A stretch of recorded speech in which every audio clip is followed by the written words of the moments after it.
আরজিকর কাণ্ডকে হাতিয়ার করে এবার সুর চড়ালেন গুজরাতের মুখ্যমন্ত্রী ভূপেন্দ্র প্যাটেল।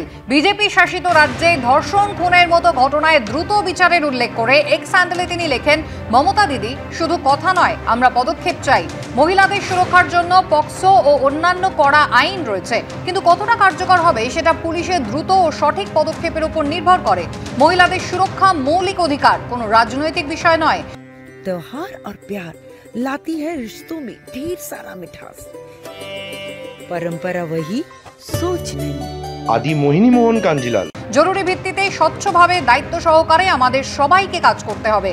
আর দেরি নয়, কোনো অজুহাত নয়, দায়িত্ব নিয়ে দ্রুত পদক্ষেপ করতে হবে। আরজিকর কাণ্ডে মমতা বন্দ্যোপাধ্যায়ের উদ্দেশ্যে পোস্ট করেন গুজরাতের মুখ্যমন্ত্রী ভূপেন্দ্র প্যাটেল।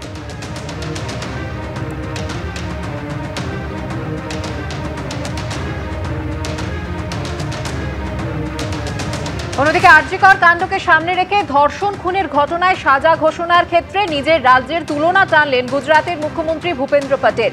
মমতা বন্দ্যোপাধ্যায়কে নিশানা করে পোস্টে তিনি লেখেন, সুরাটের পান্ডেসেরায় পক্সো মামলায় 10 দিনের মধ্যে চার্জশিট পেশ করে 22 দিনের মধ্যে ধর্ষকের মৃত্যুদণ্ডের সাজা ঘোষণা করা হয়।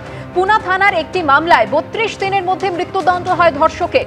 ভাবনগরের পক্সো মামলায় 24 ঘন্টার মধ্যে চার্জশিট জমা পড়ে। 52 দিনের বিচার মেলে। শুধু ধর্ষণ নয়, 22 বছরের এক তরুণীকে খুনের মামলায় গুজরাট পুলিশ 9 দিনের মধ্যে চার্জশিট দেয়, 75 দিনের মধ্যে বিচার মিলেছিল। কটূক্তি ও হেনস্থার একটি মামলায় দোষীদের 5 বছরের সাজা দেওয়া হয়। আরজিকর কাণ্ডের আবহে গুজরাতের প্রসঙ্গ টেনে মমতা বন্দ্যোপাধ্যায়কে নিশানা করলেন ভূপেন্দ্র প্যাটেল।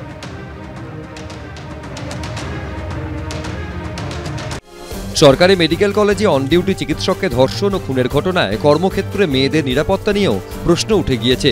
এই পরিস্থিতিতে যৌন হেনস্থার ঘটনা ঘটলে কিভাবে তার মোকাবিলা করতে হবে, কিভাবে আইনি পথে এগোতে হবে, তা নিয়ে শুক্রবার একটি সেমিনারের আয়োজন করা হয়েছিল সল্টলেকে। সেন্ট্রাল ব্যাংক অফিসার্স ট্রেনিং কলেজে আয়োজিত ওই সেমিনারে উপস্থিত ছিলেন মনোবিদ অনুত্তমা বন্দ্যোপাধ্যায়, রাজ্য মহিলা কমিশনের প্রাক্তন সদস্য ভারতী মুৎসুদ্দি সহ বিভিন্ন স্কুলের পড়ুয়া ও অভিভাবকরা। সেন্ট্রাল ব্যুরো অফ কমিউনিকেশনের উদ্যোগে আয়োজিত এই সেমিনারে কর্মক্ষেত্রে যৌন হয়রানি ও তার প্রতিকার নিয়ে আলোচনা হয়। জাস্টিসের জন্য শুধু পথে নামছেন না, কিন্তু আরও বেশি নিরাপত্তার দাবি নিয়ে নামছেন। এ বিফলে যেতে পারে না। আমার মনে হয় যে আমাদের এই প্রতিবাদের প্রতিরোধের ভাষা তো শহরও আগে দেখেনি।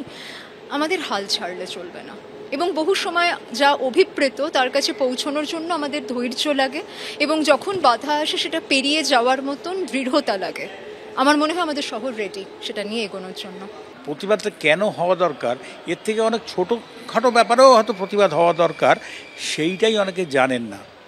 সেই জানাজানির ব্যাপারটা যাতে থাকে সেই জন্যই আমরা করেছি। এবং আমাদের সিজিও কমপ্লেক্সে অনেকগুলো অফিস আছে, তাদের প্রত্যেককে আমরা ডেকেছি, এবং তাদের বেশিরভাগ অফিস থেকেই আজকে কিন্তু প্রতিনিধিরা এসছেন।